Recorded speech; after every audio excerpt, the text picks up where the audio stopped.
is Lucy, and today I'm going to be doing my rest of 2018 anticipated releases. So I didn't do like a first half of 2018 anticipated releases. I never do that because I can never just get anything together in time for one of those videos.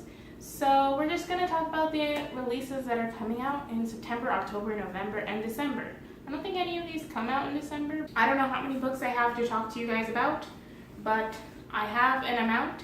All of these books are own voices except for 2 of the books, and then 2 more of the books are memoirs, so those are own voices by default, but like that's not the point of own voices, but I'm counting it for like this count. These are not all the books that I'm looking forward to that are coming out. These are just like a selection that I feel like people should know about. I tried to keep an even amount of books that were like pretty popular already on BookTube that like everyone's talking about, but some books that are more lesser known, I guess. So hopefully this is a good mix of that. And I'm just going to be talking about these books in order of release date. They're not ranked in any way, although the first one that I'm going to talk to you guys about is my number 1 anticipated release just by coincidence. So the first book that I'm anticipating and my most anticipated book is Pride by Elise Dubois. This book comes out on September 18th, 2 days before my birthday. And this is my number 1 most anticipated book, like I mentioned. This is a Pride and Prejudice retelling set in Brooklyn, New York, where the main characters are black. And that's really all I needed to know, you know? I love Pride and Prejudice. I love black people. I'm from New York, although I'm from Queens, not Brooklyn. So this is just a mix of everything I need out of a book in my life, and I'm so glad that it will exist, or that it does exist. Other people have arts. I didn't get an art because I don't know. Anyway, moving on. An Absolutely Remarkable Thing by Hank Green. This is one of those books that I expect is on a bunch of other people's anticipated releases. This book comes out on September 25th, 5 days after my birthday. That's how I relate everything in the month of September, in case you're wondering. How far away is it from my birthday? That's what I do. This is Hank Green's debut novel. If you don't already know, which I'd be really surprised if you don't, but Hank Green is one half of the Vlogbrothers, and the other half is John Green, who is a pretty well-known YA author. He's had 2 of his books turned into movies.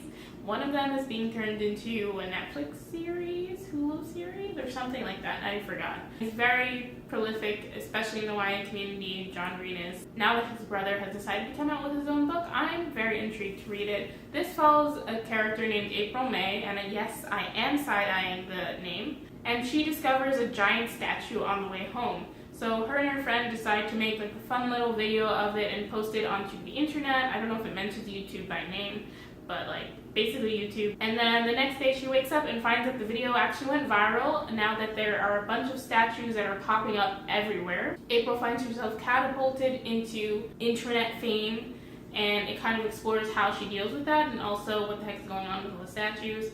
A Blade So Black by L.L. McKinney. This also comes out on September 25th. I feel like this is also on a bunch of other people's anticipated releases, but this is an urban fantasy Alice in Wonderland retelling with a black main character. We follow our main character, whose name is Alice, who has been trained to fight the creatures in Wonderland while also living a regular life in Atlanta. But then her mentor is poisoned, so she has to go deeper into Wonderland than she ever has before and figure out how to save her mentor. So I was interested in this because my main character, that was it. I live in Atlanta now, so maybe I'll recognize some of the places she goes. Probably won't, because I don't know anything about anywhere here. I know where I live and where I work. That's basically it. The Boneless Mercies by April Genevieve Tucholke. This comes out on October 2nd, so we're in the October books now. This follows 4 girls who are known as the Boneless Mercies, and they're basically mercenaries who are hired to kill quickly, quietly, and mercifully. Hence mercies, I guess. I think mercy is like mercenary and like they're merciful. Good job. One of the girls in the group feels like they're called to do more, and then they find out about an unstoppable monster in like the next town over, so she feels like this is what the group is meant to do, to like help people, and that this is their chance to become heroic. And it kind of follows them, I guess, dealing with that. April Genevieve Tucholke is one of my favorite authors. I've only read one of her books, which was Winged Poppy Midnight, but I really loved that book. Even now, when I first read it, I really liked it, but I gave it 4 stars. And then as the year went on, I was like, wow, that book was really good, and I continue to think about it because the writing is just so magical. All You Can Ever Know, a memoir by Nicole Chung. This also comes out on October 2nd. This is a memoir, as the title suggests, of Nicole Chung, who was placed for adoption by Korean parents, and so she is Korean, and then she was adopted by white parents who live in a small town in Oregon. And it's about her life growing up in an interracial family like that, or transracial adoption, I think is what it's called. And I was just really intrigued by that idea. I've been reading some articles about transracial adoption and just adoption in general because I've been really interested in that lately. So this looks like an interesting take. What If It's Us by Becky Albertalli and Adam Silvera. This comes out on October 9th. It follows 2 boys who have a meet cute at a post office, and they have kind of opposite personalities, or at least according to the description of the book, it seems that way. And it's just like a love story. I haven't read any of Adam Silvera's books, but I've read all of Becky Albertalli's, and I've heard like a lot of good things about Adam Silvera. I just haven't gotten to any of his books yet, so I'm looking forward to the combination of these writers together. And I know all of Adam's books have kind of sad endings, and Becky's doesn't, so I've seen a lot of people being like, what kind of ending are we gonna get? And I'm also intrigued. Odd One Out by Nick Stone. This comes out on October 9th. I'm not 200% sure what it's about because the synopsis seems really vague and a little confusing, but from what I've heard of other people, it's about kind of like a true love triangle where all the characters like each other instead of 2 guys vying for the attention of one boring, perfect girl. Do I sound better? So I think it is about polyamory. I don't know if it'll do it well. I'm interested to see what that is. We have a lot of October books I hadn't quite realized. Don't Call Me Crazy by Kelly Jensen. I did this because the don't is in parentheses, and this is a parentheses for your mouth. This is an essay collection from 33 authors, including Victoria Schwab, Adam Silvera, and Lipa Bray, where they all like talk about mental health. It's meant to be like a conversation starter about mental health and like how it affects different people. And yeah, it seems really interesting. I think it would be a good primer. I hope it will be after I read it. For those who don't know anything about mental health or mental illnesses, Hearts Unbroken by Cynthia Wytick Smith.